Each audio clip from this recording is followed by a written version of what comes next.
pages into this. And I am already, I mean, heartbroken may not be the right word, but it's the only one I can come up with. Like, just the fact that she wanted to escape her reality at such a young age is already so sad. But then her grandmother was put in an asylum and put on lithium. Like, that's already horrible. But for Britney to have watched that happen as a small child, and then for her father to do that to her, like, I don't even know what to say. Like, this book might actually break me. I'm never gonna get through this. In chapter 4, my heart broke again. She's talking about her dad. She is way nicer to her dad than he has any right. Is that how I want to phrase that? Anyway, she's being too generous is what I'm saying. But she's talking about her father and his drinking and how that affected her childhood, and that her father was really hard on them growing up. And she says, the saddest part to me was that what I always wanted was a dad who would love me as I was. Somebody who would say, I just love you. You could do anything right now. I'd still love you with unconditional love. No child should feel that way about their parent. And I already hated Jamie Spears. Like, he's a horrible person. And it does sound like he himself had a hard childhood. It's not an excuse. He's a shitty person. And the fact that all she wanted from him was just love. And she never.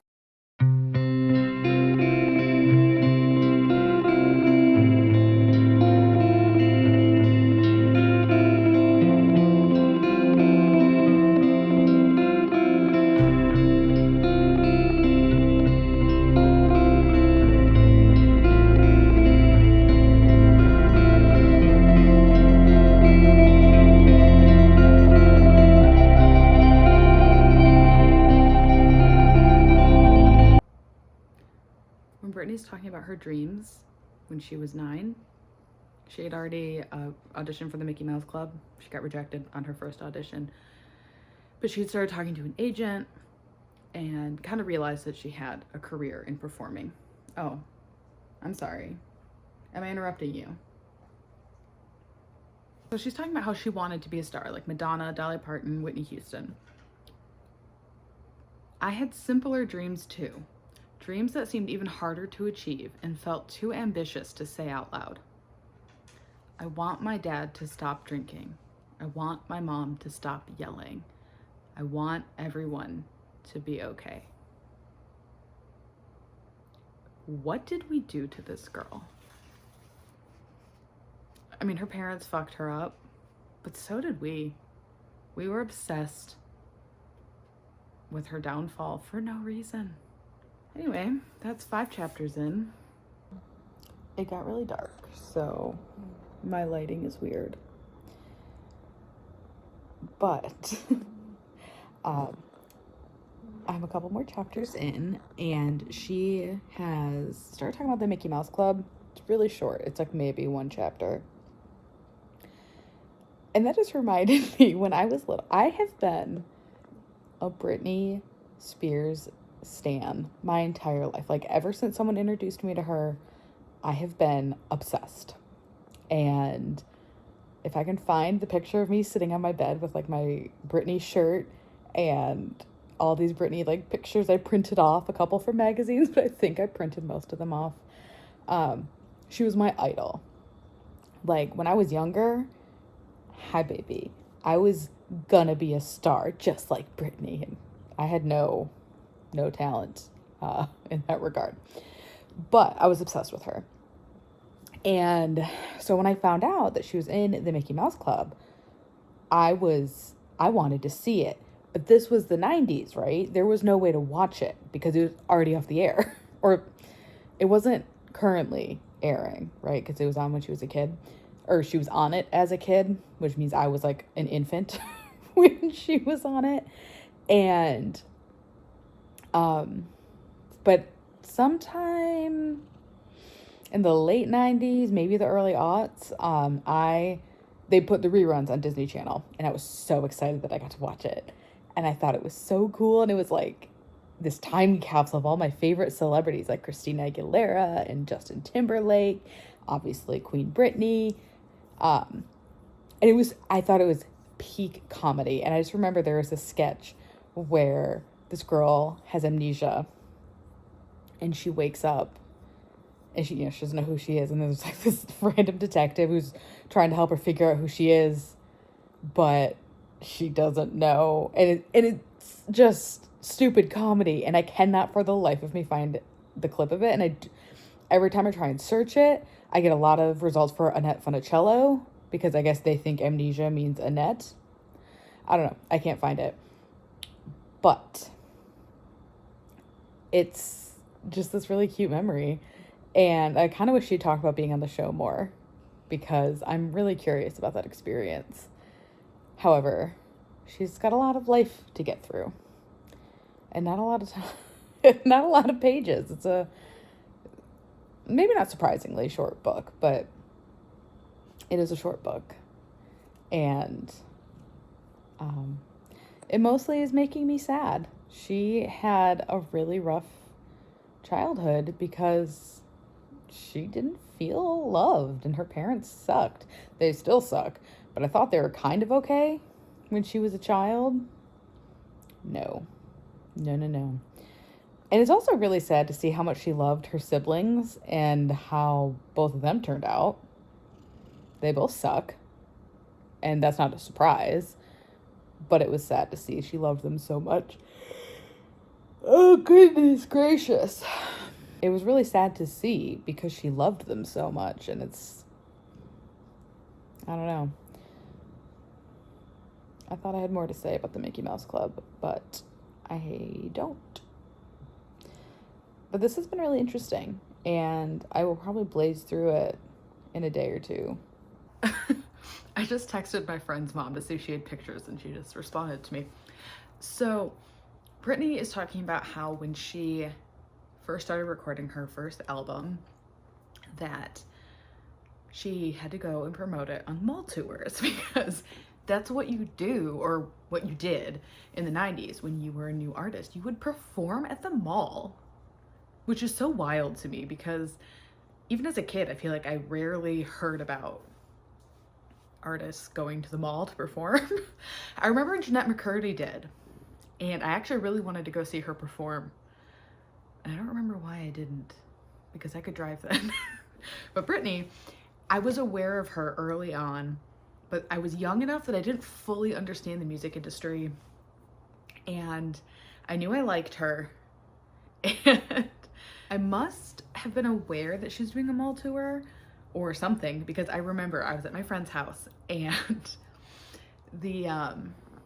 she took us out, and I don't remember what she told us, but I remember sitting in the car and thinking to myself, I don't think I voiced it, but I might have, but I don't think I did. I remember thinking, wouldn't it be so cool if we were going to go see Britney Spears?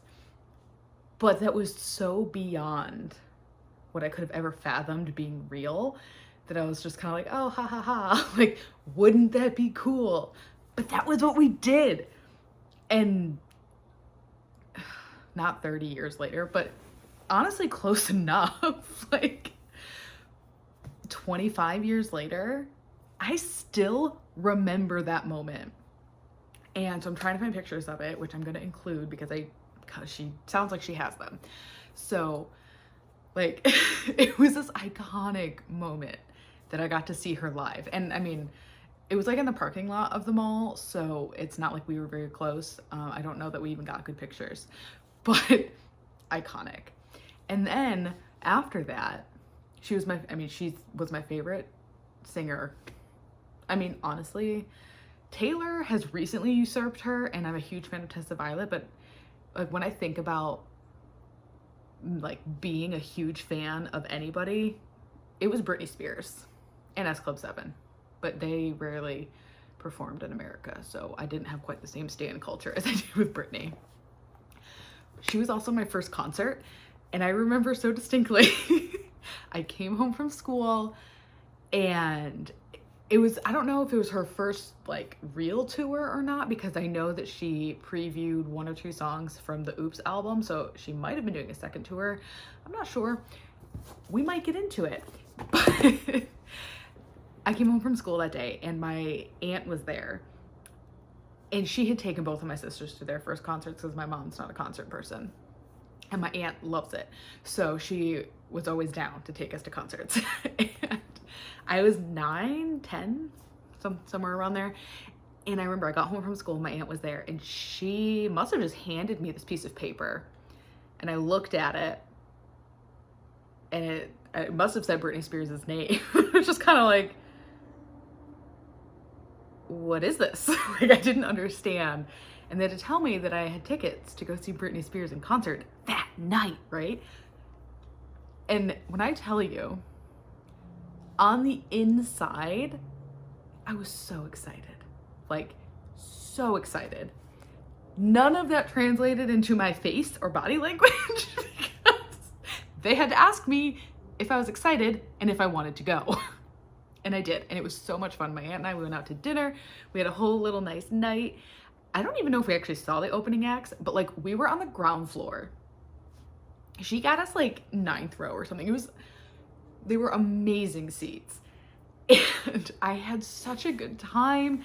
And she previewed songs from the Oops album, so I felt like I was like in the know on this new music. So like when they came out on the radio, she's like, oh, I know this song. I heard it live. And that was still around the time that people were accusing her of not singing live, and I was too young to notice. I don't remember, and I don't know, and I'm gonna be honest, I don't even really care.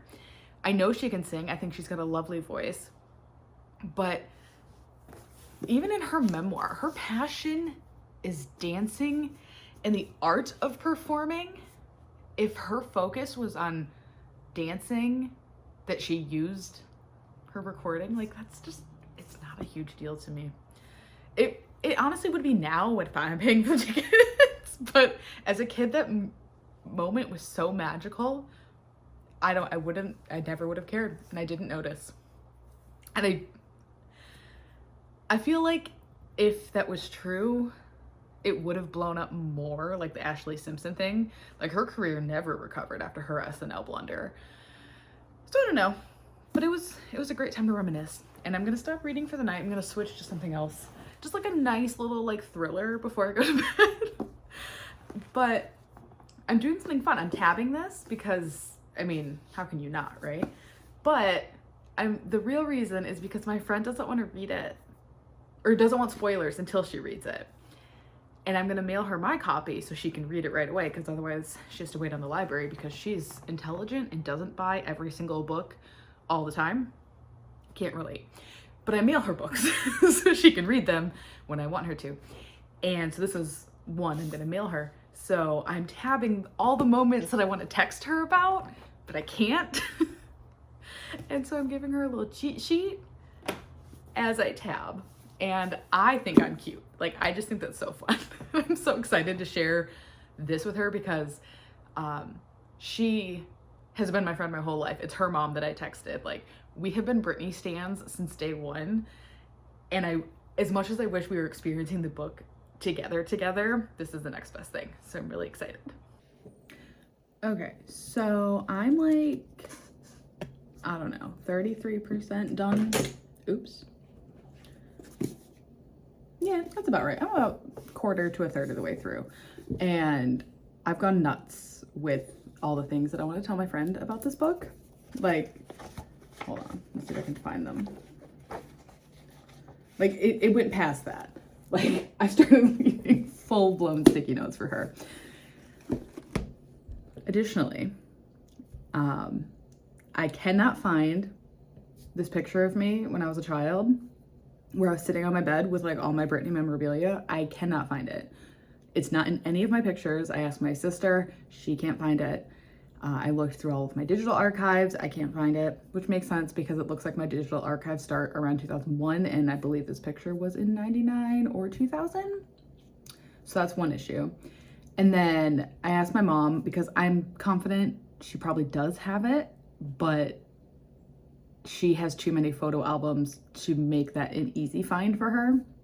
And she can't remember it. So it's like she has to look through every single picture, whereas I know enough about the picture that I could skim because I know exactly what it looks like, but I can't show it to her. This is the closest picture I found, which is in fact not close at all, but you can like see Britney's legs. Like that's about it. Also, can we talk about how proud I was of this teddy bear pyramid? I don't know what that was about, but I did find the picture from when I went to see Britney on the mall tour, but it turns out that that was after Baby One More Time came out. So what she's talking about in the book, the pre-release tour, I did not go to that. She did a second mall tour, which she doesn't actually talk about, but that was what I went to. And I do have those pictures, so that was exciting. I'm just really disappointed I can't find that. And it doesn't matter, like everyone's like, why do you want this picture so bad? I'm like, well, now I want it because I can't find it. I don't have like a good reason. But I've just gotten to the part where she talked about having the abortion and breaking up with Justin, or rather that Justin broke up with her and how he treated her. And that's one of the only main spoilers that I'm probably gonna talk about because that one got so heavily talked about before the book came out. I'm trying not to spoil this too much. But that was heartbreaking to read. I already didn't love Justin. Like I was a big NSYNC kid and I was mad at him for breaking up the band to go solo. So even as a kid, I didn't really love him post NSYNC, post Britney breakup. And now that's completely justified because he treated her so poorly. And then we picked his side for no reason. Like, I don't know. It just made me so angry. And I'm angry just like looking back, just even like at society and how we treated her. It's just horrible. And one thing I found really interesting though was that she wasn't a virgin when she met Justin, and not that her virginity matters. And she talks a lot about that. And I really appreciate her insight on that. But that she actually, of all the things Justin did wrong, she genuinely didn't care that he told everyone that they had had sex because she wasn't a virgin and she was told to play this innocent virgin just like because that was what society wanted out of her. So I really liked that conversation that she was like, my virginity shouldn't matter. Him kind of breaking that veil away was actually helpful for her, and I like her conversation about that. But we just don't like Justin. That's really what this is. And we're just now getting to the part where she kind of didn't really know what to do with her life after the breakup, after that tour ended. She didn't really want to keep going with her career at that moment, but she's in a career where you can't really take a break. So, and then when she goes home, her mom, freshly divorced from her terrible husband, Jamie Lynn, turned into this entitled brat. And so she's just kind of like, my life back home passed me by, but I'm not ready to embark on the next part of my career. And so she was very, very lost. And that is where I stopped. And just in general, this book is breaking my heart. And I think I'm going to finish it today. Maybe. But my goal is to finish it today so that I can spend tomorrow with 1989 Taylor's version. And we are clowning for, a double album release, whether that means an album of collabs, a different sound genre like the Shania Twain Up album, just more vault tracks, I don't know. I'm clowning for all of it, any of it. By the time this video goes up, we will already know if all of this clowning was for naught, but we're manifesting. So I finished. I kind of got a little less tabby at the end because I was once it got to the conservatorship, I really couldn't stop reading.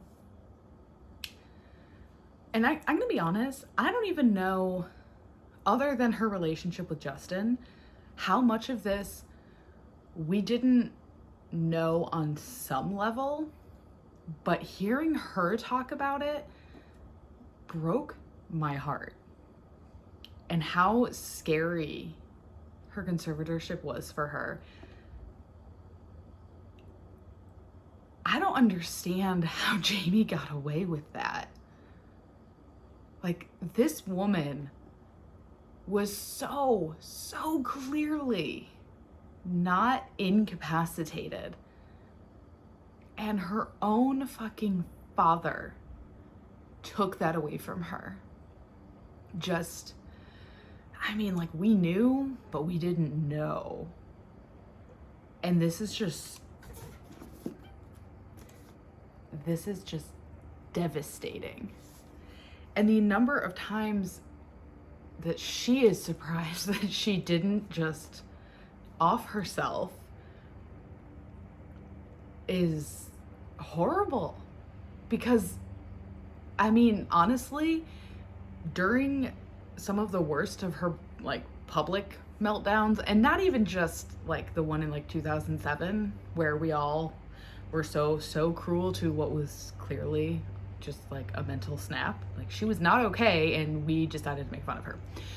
But not even that, although that moment's hard to read, too. But, in, like, during, I think it was, like, 2018, when she was supposed to be announcing her next Vegas tour, and then she just, like, walked off the scene. Moments like that where we knew she wasn't okay, but we didn't really know what was going on, and then she disappeared. And just, like, during all of this, it would have surprised nobody if we found out that she died. And the fact that she was strong enough to fight through all of that, to fight her dad, to find a lawyer who was going to work for her, and to come out on top. Like, this woman is a queen, and we never deserved her, ever. We never treated her right from day fucking one. And the fact that she wrote this for us is way more than we deserve. And I have always been a Britney stan, but I love her so much more now than I ever did. Like, I just wanted to cry through the last third of it. I mean, I wanted to cry a lot throughout this, but the last third really broke me. And while I selfishly would love if she ever put out more music, all I genuinely want for her is to be happy and to know peace and to be able to have a healthy relationship with her boys. If you like Britney, I imagine you're already reading this, but this is an absolute must read for anyone who is a fan of Britney. And if you're not a fan of Britney, you should read this and become a fan of Britney, because it is so heartfelt and so devastating. I don't even really know what else to say about it other than just, she's a queen. And I don't even have a good outro for that. Not that I have a good outro anyway, but, like, this is just, I just want to sit with this and just reflect on how much Queen Britney deserves just all the love and care and happiness in the whole world. And I love her so much. And I really want everybody to read this book and love her as much as I do.